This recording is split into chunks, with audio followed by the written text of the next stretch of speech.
This is CBC Late Night News.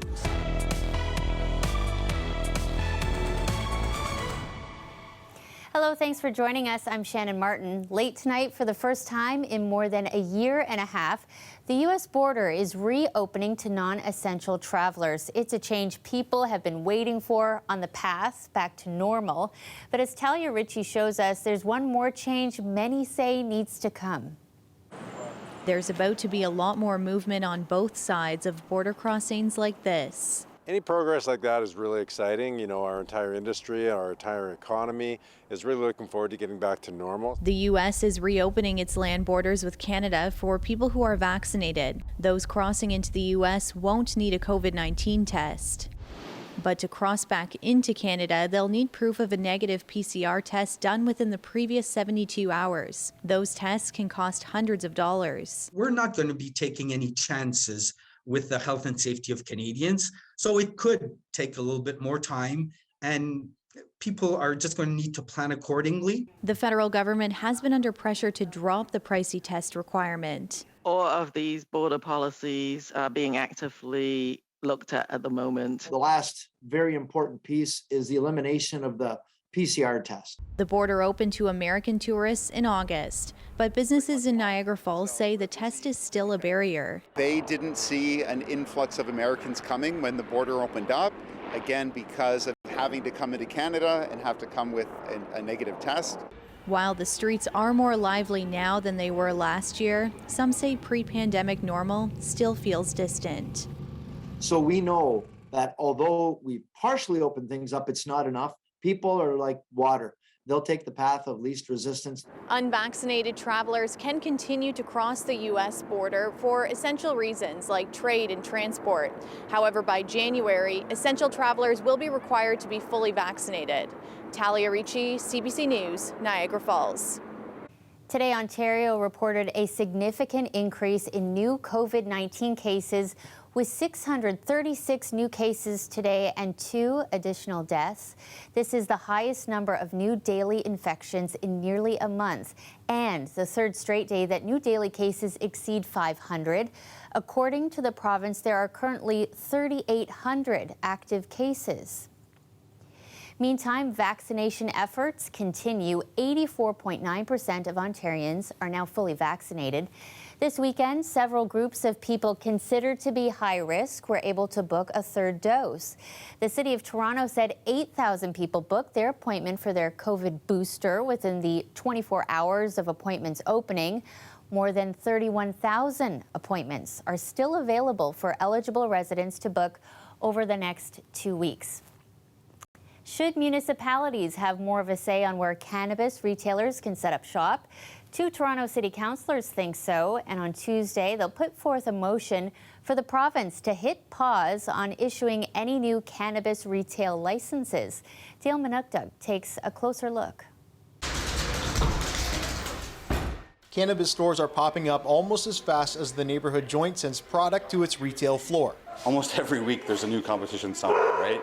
You got one at the top of the street, you got 4 this side, 2 this side, some up along Kingston, and they just keep coming. Owner Andrew Rhodes opened the Beach's Pot Shop summer of 2020. Your market share is dwindling, but now you're also sort of in price wars depending on where you are and who you're against. Toronto now has upwards of 300 cannabis stores, often in clusters on main commercial streets. And then they cannibalize our main streets by limiting the diversity and the dynamism that we need. Councillor Wong Tam and Councillor Paula Fletcher are bringing forth a motion to endorse Bill 29, which seeks to give more authority to municipalities on where cannabis stores are located. Davenport MPP Marit Stiles introduced the legislation. What I would like to see is also, cannabis retail in neighborhoods where people are contacting me and saying, we have the opposite problem. We don't have any. So I'm hoping that this creates maybe a more fair terrain. But while politicians feel the oversaturated market requires action, residents think it will take care of itself. I actually think they're probably going to fail naturally, like a lot of them. There's no way it's going to be sustainable. I don't know how they can survive. I think it's just a matter of economics. As long as they're going through the proper legal process and they're all vetted, I'm not too concerned. One of the reasons why there's so many is because of the pandemic. A lot of businesses shut down, and so as a result, these landlords were desperate. They want to get tenants in there. They're losing money by sitting on property and, basically burning cash. The problem was that there were so many vacancies and everyone was thinking the same thing. Nobody would know necessarily at the spot that they secured whether the vacancy next door also was applying for a cannabis store. Since moving out of a lottery system, the AGCO has handed out hundreds of retail licenses to cannabis operators. There's over 500 pot shops in Ontario. Our government has chosen to adopt a strategy of burying their head in the sand. Adam Vassos, president of the Retail Cannabis Council of Ontario, says Toronto has no jurisdiction, but it can take action by shutting down illegal retailers. Which was the entire mandate of the federal and the provincial government when we licensed these stores. Sales from unlicensed stores equal the sales from legally licensed stores. Bill 29 still has to go through a second reading at Queen's Park before moving forward. Dale Manukduk, CBC News, Toronto.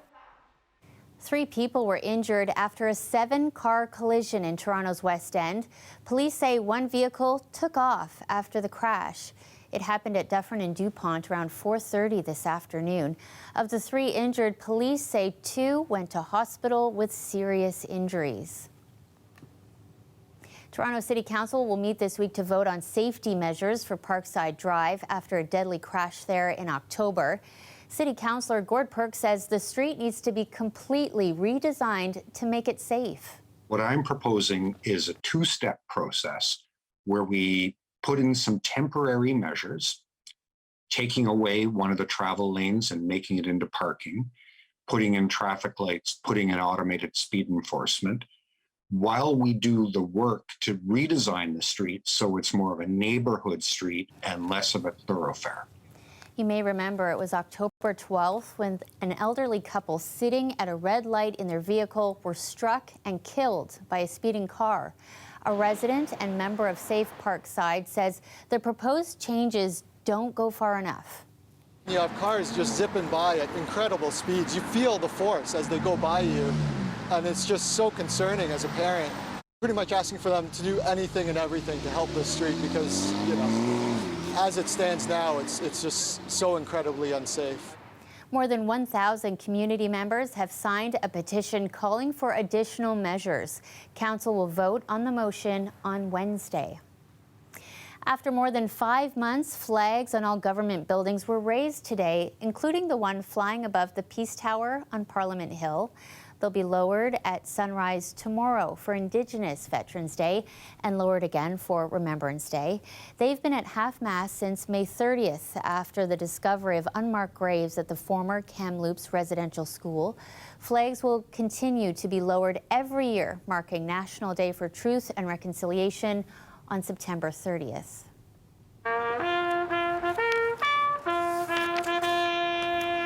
And in Brampton today, a group gathered outside a mosque to pay their respects. The event was called Muslims for Remembrance. There was a special presentation by Diana Abel, a Canadian Silver Cross mother. Her son, Corporal Michael David Abel, was killed while serving in Somalia in 1993. It's celebrating the young Muslim men and women that gave their lives as well.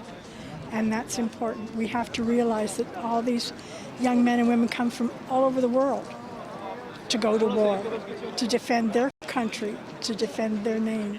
Many that are gathered here today are new immigrants who want to understand, convey their respect, and most importantly, remember the Canadians who have sacrificed everything for our freedom.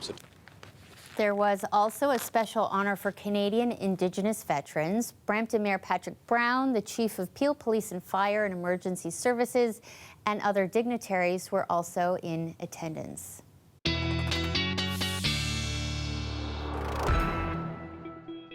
And really just a beautiful morning day to be outside, right, Sophia? It was just gorgeous out there today. I take full credit for it. Yeah. My question is, though, what do you do with a Sunday in November where it's mid-teens? Do you clean up the Halloween decor, do the yard work, plant the fall bulbs, and decorate for Christmas while you get the chance? Just don't turn on the Christmas lights. That's my advice this early.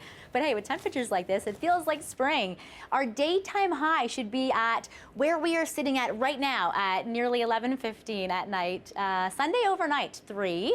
We have a northwest wind, but it changes to a southerly flow Monday. This is the big shebang, folks. 6 when you wake up in the morning to take the kids out to school, but can they play hooky on Monday? That is the question. You can tell them I sent you. 16. The mid-teens, high mid-teens for some, a southerly flow. It sticks around even for Tuesday. How much of a departure from normal is this amazing balmy summer 4.0 now I think we're in? About 6 degrees more than normal for those of you in Toronto, about 9, almost 10 degrees. A departure from normal. For those of you in Barrie, it's an incredible anomaly. Why is it happening? I know you're enjoying it, but it's under this big ridge of high pressure. Cool polar Arctic air for those of you in the west, for your friends and family there.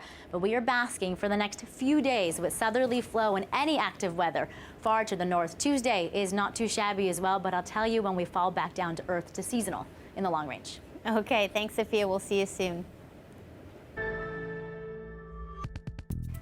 A dog that's been at the center of rallies over pit bull regulations is now under police investigation. You may remember Blue. He was seized by Vaughan Animal Services in early October. Then, after a series of protests, was released. Tonight, a man says his son was attacked by the same dog. Delia Ashry has our exclusive story and a warning. Some people may find some of these images disturbing. Over a dozen stitches, a swollen face, and a shaken spirit. I've been feeling really bad because, after these stitches, there might be, scars on my face. 13-year-old Taekwondo student Mohammed Al-School is now left traumatized after he was attacked by a dog at this Taekwondo facility on Friday evening. Class was wrapping up for Al-School. He was bringing in a table to the change room. He says his instructor challenged him to conquer his fear of dogs. Master Johan came in and told me, "Are you scared of dogs?" So I told him, "Yeah, I'm scared." So he took the table and put it where it was a dog. And then he told me, "You have to overcome your fears, and if you don't, you're not going to be a Taekwondo national champion." So I got close to the dog and looked at him. As I'm looking at him, he jumped on my face, bit it.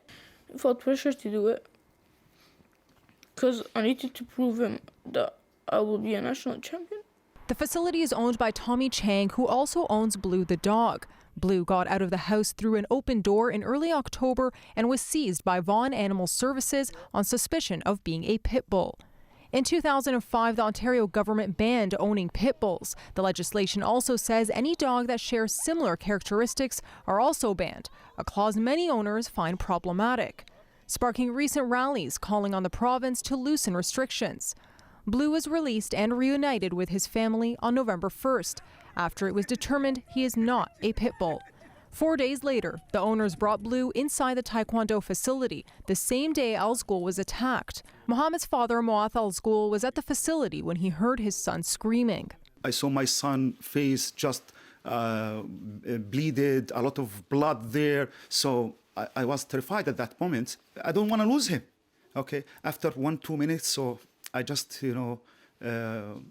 opened the phone and called the 911. On Friday, the province eased regulations related to the pit bull ban. We reached out to Chang, and after declining an interview, his lawyer sent us this statement saying, quote, "We are aware of an incident that occurred on Friday evening at his class involving a student.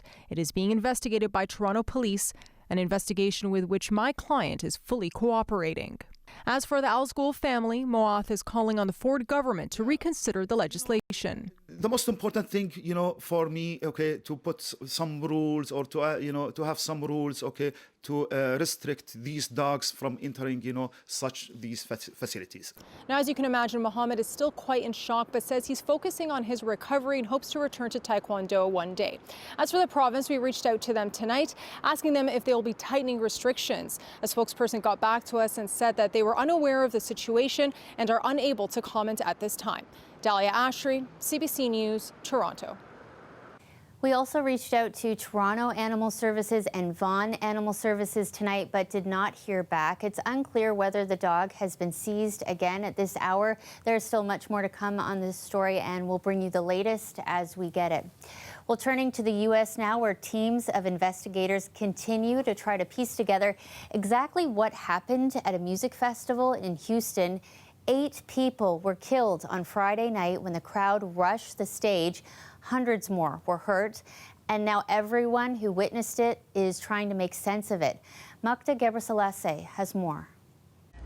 A growing memorial marks the site of Friday's deadly music festival in Houston, while the memories haunt those who survived it. 10 feet away from me was two people without a pulse. People were pushing me. I don't know how my knees were scraping on the ground. Videos on social media show the chaos and confusion, a crowd surge, people passing out, others being crushed and trampled. In the end, 8 people between the ages of 14 and 27 died. Among them, college student Franco Patino, who was majoring in mechanical engineering, and 14-year-old John Hilgert, a former baseball coach of his, said he was an angel. I just want to send out prayers to the ones that was lost. Travis Scott, the founder of the festival, was on stage. At one point, Drake even joined the performance. Meanwhile, in the crowd, things took a tragic turn. Scott is now speaking out. I'm honestly just devastated. How this happened and specifically what caused the crowd to surge is something police are trying to figure out. This is now a criminal investigation that's going to involve our homicide division as well as narcotics. He said also part of that is looking into the alleged drugging of a security officer. Meanwhile, questions are swirling around why the performance continued to go on. This 18-year-old was seen shouting at a cameraman to stop the show. He was trying to tell him that there was people underneath there dying. Victor Cruz says that is his son. Prior to this, he says the teen was crushed by the crowd, falling under the pressure. Just knowing that my son almost didn't make it home, and then the ones who didn't, I just really feel for them. A sentiment shared by those who continue to show up where it all went so terribly wrong. Magda Gebrselassie, CBC News, Washington. A new crosswalk in Pickering honoring Indigenous communities impacted by residential schools had to be removed just days after it was unveiled. Cold and rainy weather destroyed the paint, forcing city officials to remove the crosswalk completely. A member of Pickering's Indigenous Relationship Building Circle says, while disappointing, everyone is committed to rebuilding the crosswalk. You know, once it kind of fizzles out from the news, it's not a conversation piece anymore. So having the permanent space for it is going to continue the conversation. I mean, even now, unfortunately, with it being gone, it's still a conversation people are having. So we'll have even more Indigenous community members out to paint with us the second time around, now that it's a bit more well known. The design of 7 feathers represents the 7 grandfather teachings. Generations of families and community members work together on the design and creation. For me, I think the most critical part of the entire process has been the relationship building and being able to kind of work in collaboration and work in friendship towards this goal of, and it's an ongoing process, right, of reconciliation. So. She adds, while they wait to repaint the crosswalk in the spring, a weatherproof plaque remains in the area. A well-known Inuk artist is now forever being remembered in the nation's capital. Annie Pidugu was known for her pen and pencil drawings showing life in northern Canada before she died at just 46 years old. Today, on International Inuit Day, an Ottawa park was renamed in her honor. Rafi Boudjikanian was there. It took just seconds to unveil this sign, but the road to get here required years of effort. It was a lot of letter writing, a lot of campaigning, a lot of gathering people. Annie Pidugu moved to Ottawa from Nunavut and quickly began to turn heads with her art. It represents Inuit artists, Inuit women, and Inuit culture. In 2006, Pidugu became the first Inuk artist to win the prestigious Sobeys Art Prize. The themes of her work ranged broadly from the mundane to the horrific, her own life also filled with contrasts. She experienced great, uplifting moments. She also struggled grappling with mental health The artist's body was found in the Rideau River in Ottawa in 2016. Police deemed her death suspicious at first. Then came a scandal after an officer posted racist comments saying Indigenous people are often satisfied abusing drugs and alcohol. That officer apologized. Pidugu left behind a young daughter, Napachi. Now 9 years old, she took in the full scope of her mother's story today. I like today because it was named after my mother. Police sources have told CBC News they would be unable to pinpoint the exact cause of Pidugu's death. But Napachi's adoptive father hopes the naming of the park after her starts to address other pressing issues about reconciliation. To dedicate an Inuit space here in the national capital of a colonial government, it stands in opposition to their invisibility. A fitting legacy for an artist who always strived to portray the world around her honestly and clearly. Rafi Bujikani on CBC News, Ottawa. The Toronto Raptors' very own Delano Banton is celebrating his birthday today, and he got a little shout out from the TTC. The Raptors sharing this picture of the bus that inspired the basketball player's number. The 22-year-old from Rexdale says he chose the number 45 based on the Kipling TTC bus. And while it is obviously a very happy birthday, I'm sure, unfortunately no win for the team tonight. The Raptors lost to the Brooklyn Nets at home today.